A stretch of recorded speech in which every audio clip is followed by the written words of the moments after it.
Since it's a day that ends in Y, LeBron James is in the news cycle once again. But this time, it's specifically for his late game decision that he made this last Monday night against the Miami Heat.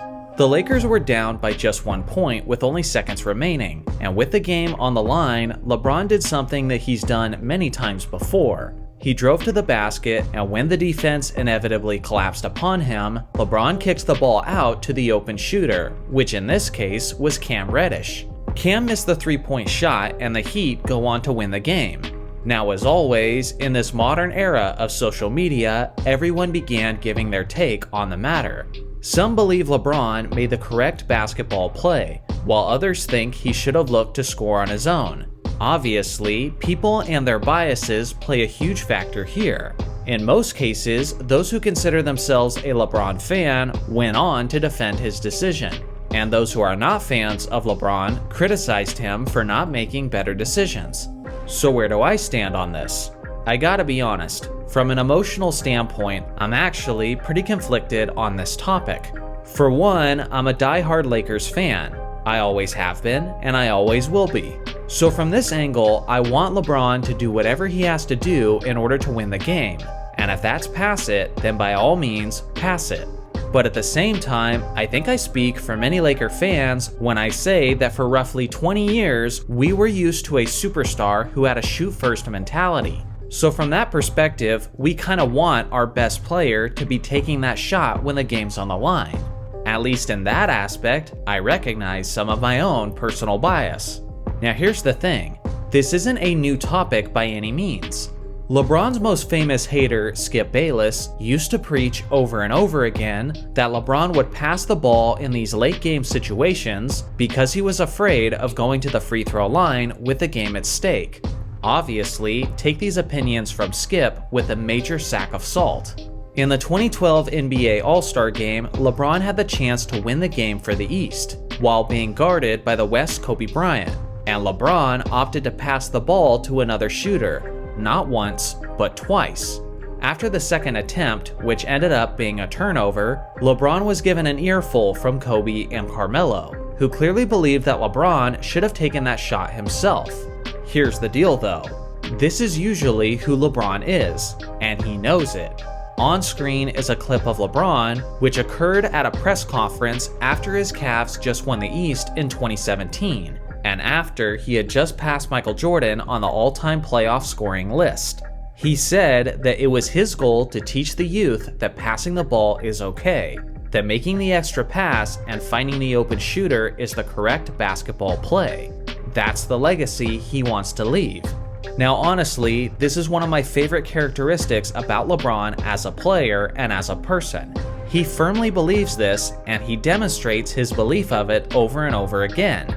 He doesn't give in to the pressure to play the game just like Michael Jordan would or just like Kobe Bryant would, but instead, he's comfortable in who he is and chooses to consistently make what he believes is the best basketball play. But then, that obviously begs the question, is this truly the best basketball play to make? Should a superstar look to score or facilitate in these late game situations?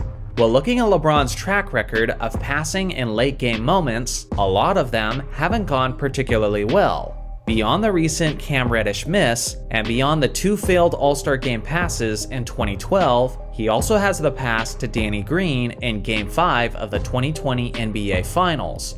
Green was completely wide open, but he missed the shot, and the Heat ended up extending the series to 6 games. More recently, there was this pass to Carmelo Anthony in the 2021 to 2022 season. The game was tied, and LeBron had an easy reverse layup if he wanted it, but instead, he opted to go with the open man at the three-point line. Now, it hasn't always ended poorly for LeBron. In the 2012 to 2013 regular season against the Denver Nuggets, LeBron drove and kicked the ball out to the wide-open Ray Allen, and this time, Allen buried the three-point jumper for the game-winning 4-point play. Now here's the thing, this successful bucket actually supports my point of whether or not this is the correct basketball play. And my answer is, it depends. Who you're passing the ball to matters significantly in each scenario.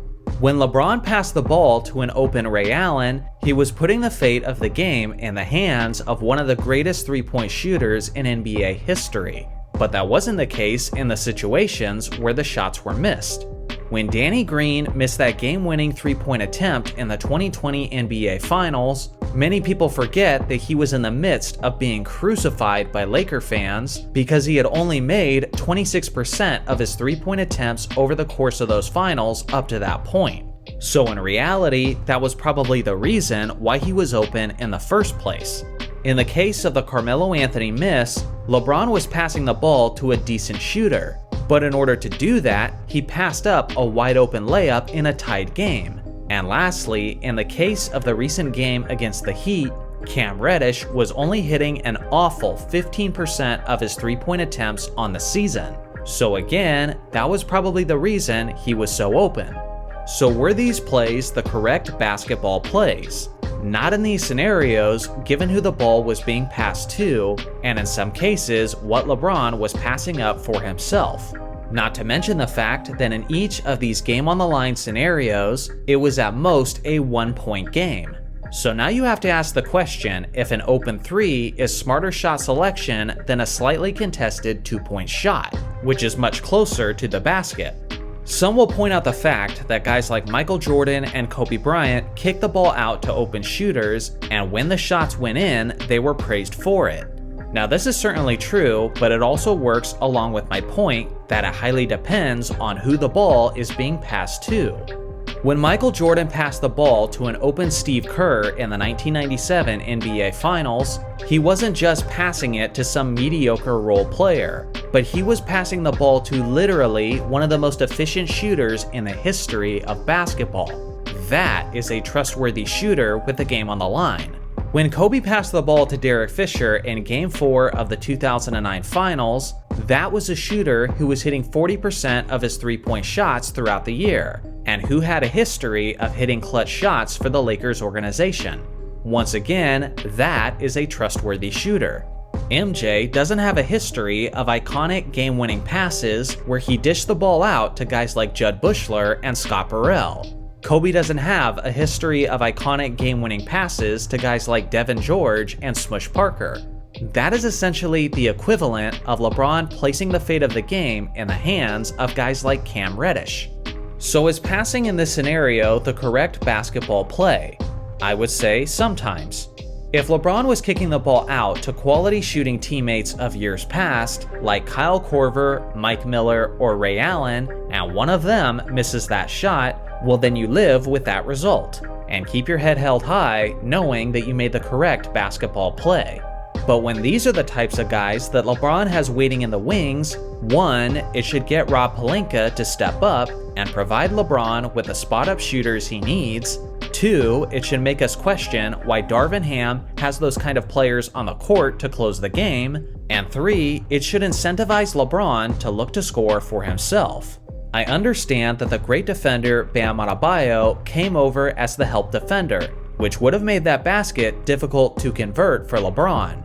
But of course, the defense is going to collapse if LeBron is going to take it all the way to the rim, so he kind of brought that upon himself. In this scenario, I would have preferred LeBron to stop and pull up between 15 to 18 feet out with a routine step-back jumper over the smaller Jimmy Butler and live with the result. Are you seriously trying to tell me that LeBron can't get that shot at will? Again, every situation is somewhat different, and it's easy for us to critique every single minor detail in hindsight. But for me personally, when you look at who's involved and who the game is being relied upon, this was not the correct basketball play. With the right supporting cast, it is. But as a Lakers fan, I'm hoping LeBron starts discerning the difference better moving forward. So what do you guys think? Did LeBron make the correct basketball play when he kicked the ball out to Cam Reddish? I look forward to hearing your thoughts in the comment section below.